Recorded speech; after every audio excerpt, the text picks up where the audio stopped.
home buying process can be very difficult, especially if it's your first time through it. Nothing but confusing.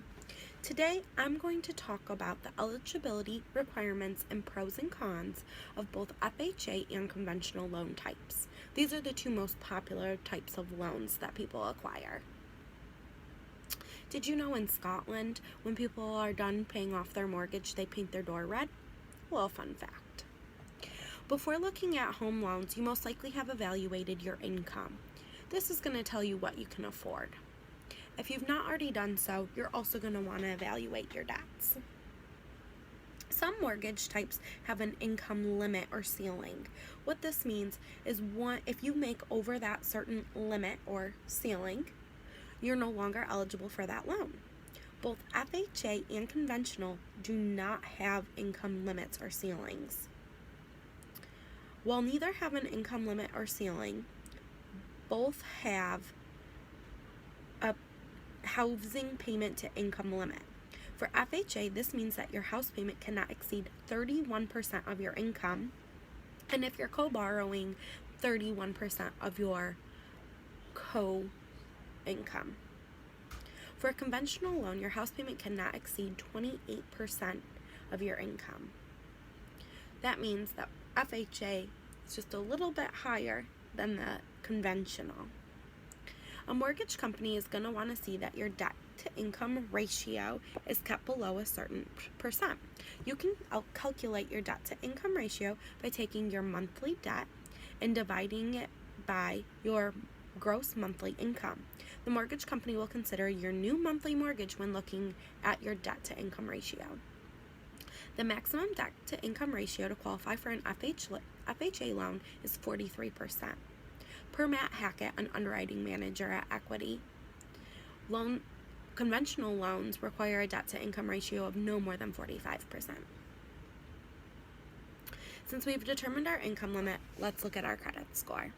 A credit number can be very tricky to figure out.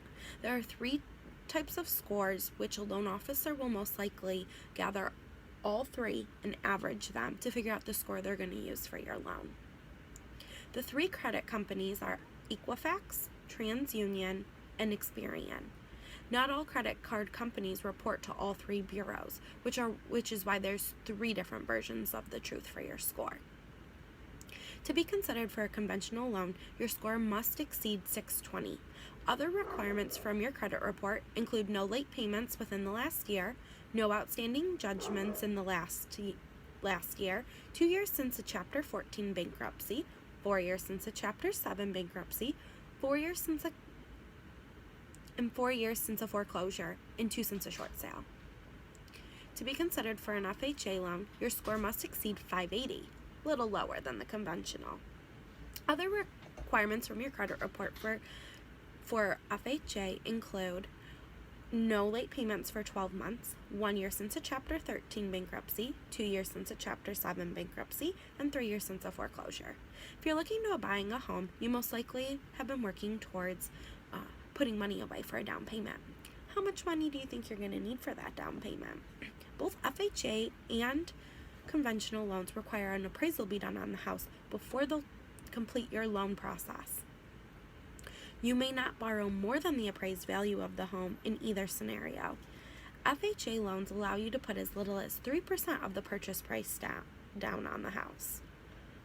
But what about conventional? A conventional loan also requires 3% for a fixed rate mortgage and 10% on an adjustable rate mortgage. Well, I've provided income, credit score, and down payment information for both FHA and conventional home loans. There is so much more to consider when choosing which loan is right for you.